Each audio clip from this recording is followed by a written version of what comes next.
patrzyłem i zapamiętałem tego Szkopa, jaki ma szacunek. On by niedługo ucałował pewno to pismo z podpisem Franka. Dopiero po 2 latach się wydało, że mnie nie ma ani na liście rozstrzelanych, ani w obozie albo w więzieniu.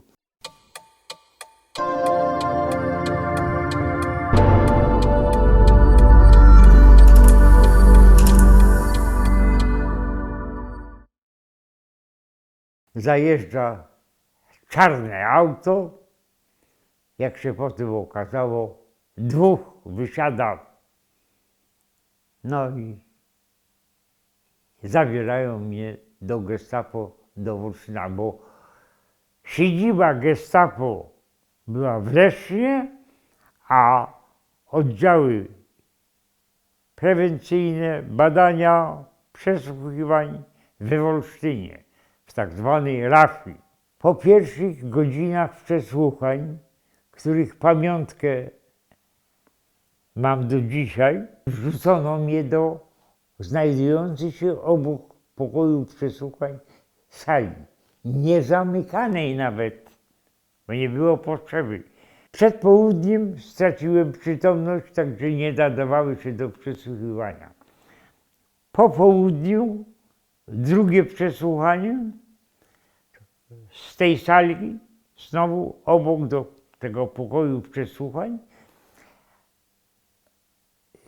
Zakończyło się, bo już się kończyło, widać, to była godzina 5, 6, 4, 5, bo już było szaro, 12, 13 grudnia. Przesłuchujący mnie wychodzi, mnie każe iść do sali, wrócić. A ja trochę obity i tak dalej, odwrotnie, jakoś dziwnie wyszedłem za nim.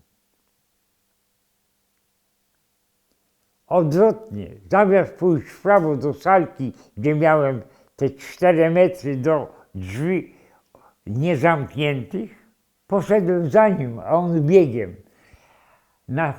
W tym samym korytarzu, na miękkich, czerwonym, jak dziś pamiętam, takim tym chodniku. Stał normalnie pierwszy posterunek. A ten pierwszy posterunek w tym momencie, jak ten oficer wysłuchujący biegł w lewo na piętro, rozmawiał z drugim posterunkiem, który był od niego kilka metrów dalej, bo tam był zakręt, prawda? Rozmawiał z drugim posterunkiem. Rozmawiali i ja na nich wchodzę, a ich pytanie było bardzo ciekawe. Entlassen, czyli zwolniony, bo widzą, że ja za tym oficerem się wlokłem. Ten oficer nie wiedział nawet, że ja się wlokłem na pewno za nim. Ja mówię, ja entlassen, a jego już tam nie było. On zdążył wskoczyć, bo mimo, że miał na piętro. No to mnie 2 posterunki przepuściły. Trzeci widział też mnie idącego, też mnie przepuścił. 4 przez 5 posterunków w ogrodzie stojących łącznie do furtki wyjściowej, przez 5 posterunków przeszedłem. 3 mnie już się nie pytały, bo te pierwsze 2 ci pierwsi 2 się mnie zapytali, a reszta mnie już jako idącego wypuściła. Dopiero po 2 latach się wydało, że mnie nie ma ani na liście rozstrzelanych, ani jak poszła tak zwana opowieść, fama, że zostałem skazany i w więzieniu. Papiery i zatrudnienia miałem kapitalne, które mnie uratowały. 3 października 1943 w Grójcu zabito żandarma. A ja miałem odebrać bibułę. Pusta teczka, W teczce tylko był aparat fotograficzny tam i jakieś papiery, brudnopisy, różne formularze. Przed godziną policyjną czekam na łączniczkę, która miała przywieźć jakąś bibułę, korespondencję, polecenia może, czy papiery konspiracyjne. Nie dotarła. Było ciemno, bo to 3 października, prawda? Wracam, a tu mi wyskakuje szereg żandarmów niedaleko, zresztą 200-300 metrów od posterunków żandarmerii, zastrzeliliby, prawda? Oglądałem arkusze 100 rozstrzelanych za tego głupiego żandarma, którego za to tam koledzy z AK, prawda, wydali wyrok, widać, bo tam na targu rozrabiał zawsze i znali i zabili. No to zamiast za to, przepraszam, ci jego koledzy się chcieli zemścić. No to mnie wszystko mi zabrali. Szpilki nawet wyjęli tu, prawda. Nie wróciła tylko portmonetka.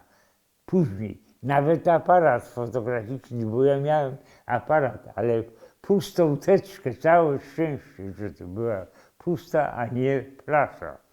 A w teczce miałem papiery, super papiery z podpisem Franka, a Frank to był ten na cały protektorat z Krakowa, a na odwrocie tego pisma wzywającego czy polecająca wszystkim służbom udzielanie pomocy, ponieważ posiadacz tego pisma jest zatrudniony w tak zwanym wojskowym, wojennym przedsiębiorstwie.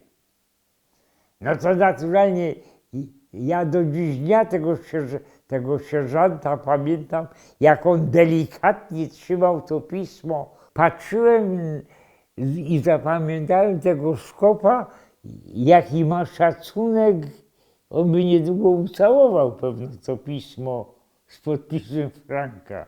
Akcja Moskwa, prawda,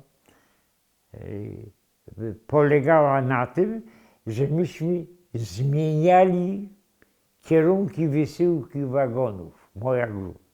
To była moja robota. Wagon był przeznaczony z drewna na budowę schronu pod przykładowo Mińskiem, prawda, pod Moskwą.